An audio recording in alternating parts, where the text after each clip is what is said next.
Swahili and Bantu languages in Africa.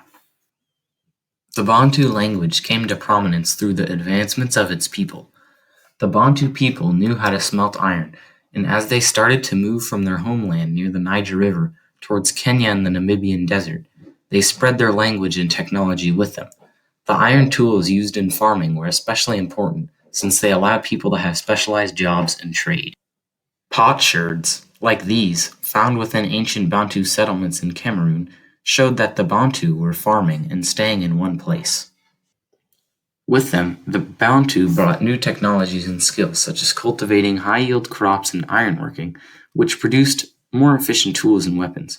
Eventually, the Bantu dominated, with the exception of South Africa and the Namibian desert, all of the African continent south of a line crossing from southern Nigeria to Kenya. The large presence of the Bantus and the impact they had on the people they met broadened the reach of their language throughout Africa, and this unification of language eased the trade of ideas and technology within the Bantu-speaking Africa.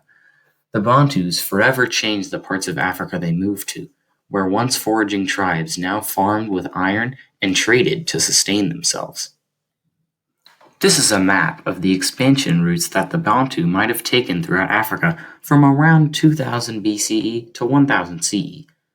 As you can see, it extends all the way east to Kenya and south to the Namibian desert.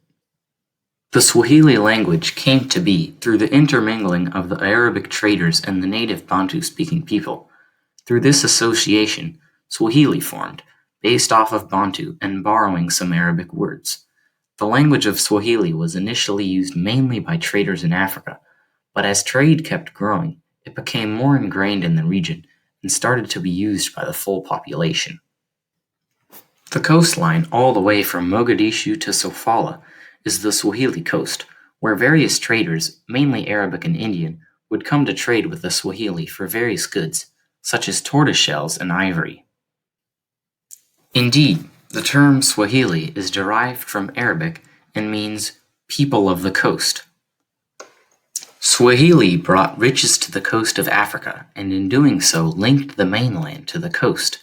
Many of the coastal cities couldn't make enough food for themselves, so they gave some of their imported goods to the farmers inland in exchange for crops.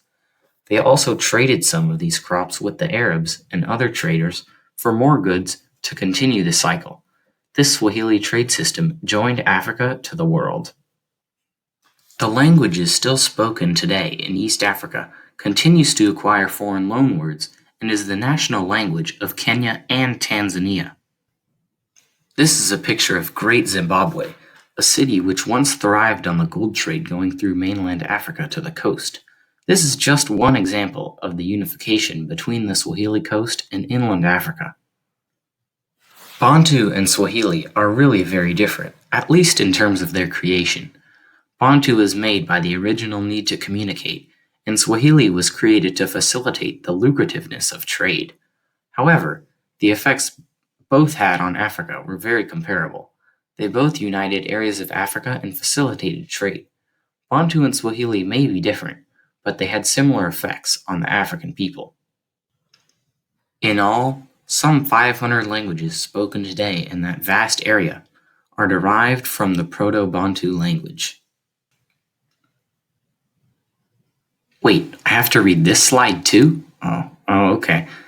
This presentation, created with work by me.